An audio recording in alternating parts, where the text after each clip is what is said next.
Hey, what's up? Back again. That first bass note hit me in the chest, and I was just like, there's no way that's 2.8. MB Enclosures has his own YouTube channel, and this guy is an animal when it comes to designing boxes.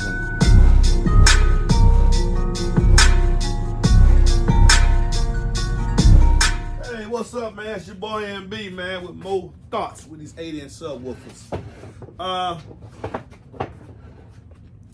There comes a point where an 8-inch subwoofer has reached the pinnacle as far as it can go in performance. I think that's going to be when you get to the 8-inch cutout. Most of the manufacturers that's coming out today, they're trying to do as much as they possibly can with the 8-inch subwoofer if they try to get into that arena. It is a very competitive arena. Then you have people like myself who, I believe I'm the only guy who strictly focuses on 8-inch subwoofers. I am an end user with an opinion, a blogger with an opinion. So some companies, those who are trying to come out with an 8-inch subwoofer, recognize my influence and try to use and gain some material in deciding if they want to come into this arena or if they want to leave it alone. So these are the ones that I'm speaking of right now, in this video, and giving you some insight on what to look for in an 8-inch subwoofer as well. Are you looking for pure SQ, SQL, or SPL?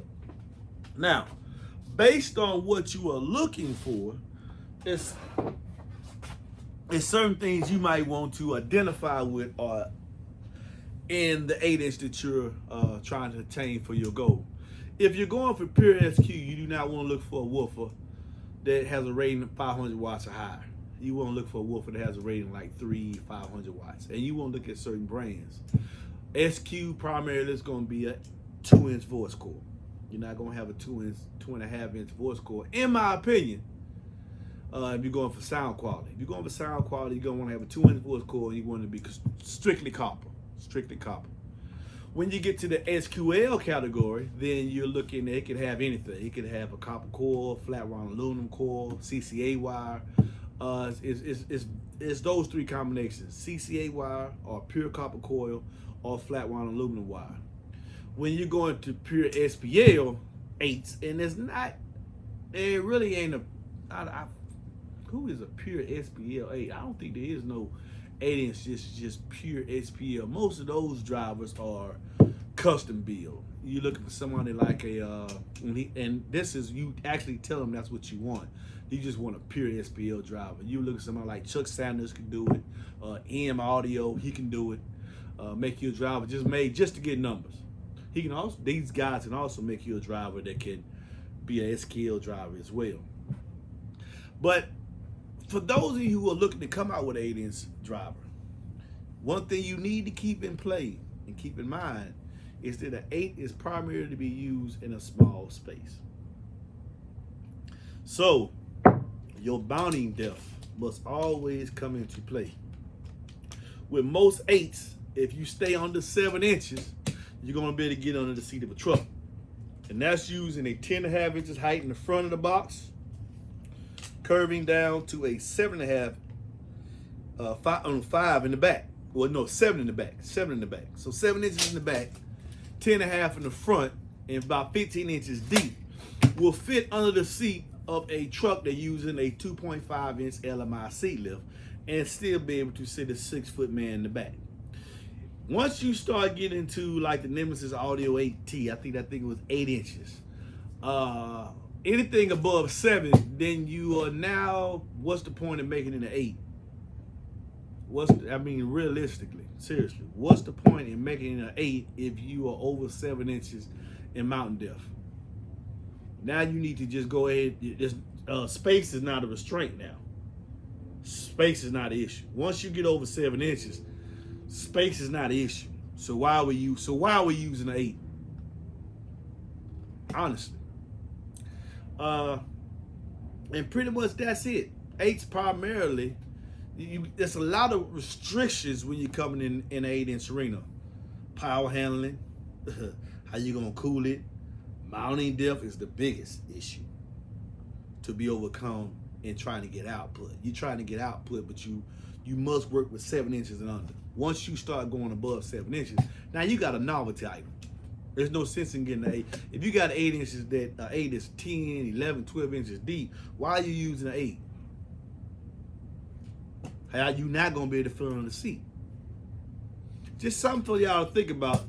Manufacturers that are watching my video and gain insight, and particularly if it's gonna be eventually if enough people start screaming about it, I'm gonna buy it, and I'm telling you now, I'm basically giving you a cheat sheet. Do not make an 8.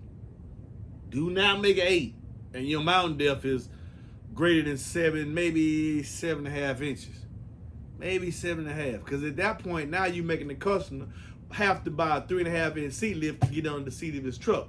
These trucks are costing. My truck, well, my son's truck, he's got a Platinum F-150,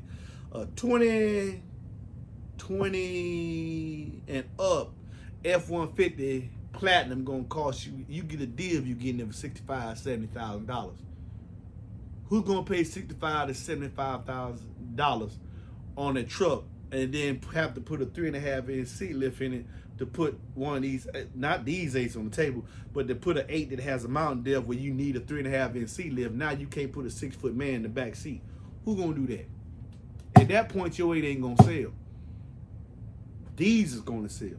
I remember working with Josh closely, and he asked me, "Hey man, I need you to do a mock-up with a 3.5 and a 2.5, because whatever I do to the 2508, which he feels is the best, and I feel it as well, I need to make sure it fits on the seat of a truck." And when I showed him the 3.5 and the 2.5, and I told him, man, if they do a 3.5, you're not gonna be able to see a 6-foot man back there. He said, "I don't even want to do that then. I just want to keep it at 2.5. I want my woofer to be practical because I need it to sell." So this is the cheat sheet. This is the cheat sheet for anybody that watches this video. Tell your favorite manufacturers, favorite brand. Hey man, this is what the MB saying here is true. It's true. You can put the B2 Audio Rampage, easily fit up under a seat. Easy, 2.5 inch seat lift. Some people won't even need a seat lift.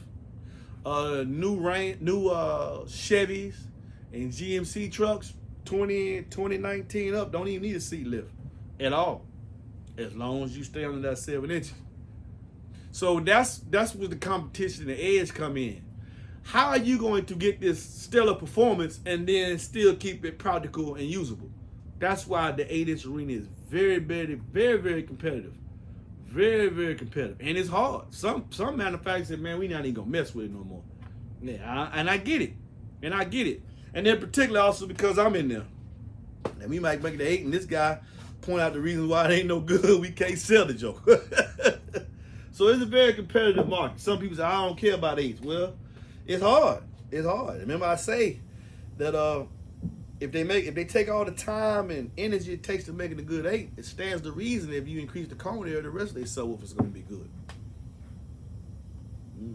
8s have a purpose. 8s have. They're here to stay. They're here to stay. They and arguably they are. And we'll talk about that later. I think 8s are the most versatile subwoofer. They can fit in any application. In any application, you can put a single 8 or even a 6.5. Just something to think about, man. Please listen responsibly. God bless America. And as always, if you need an enclosure, number's 404-694-4818.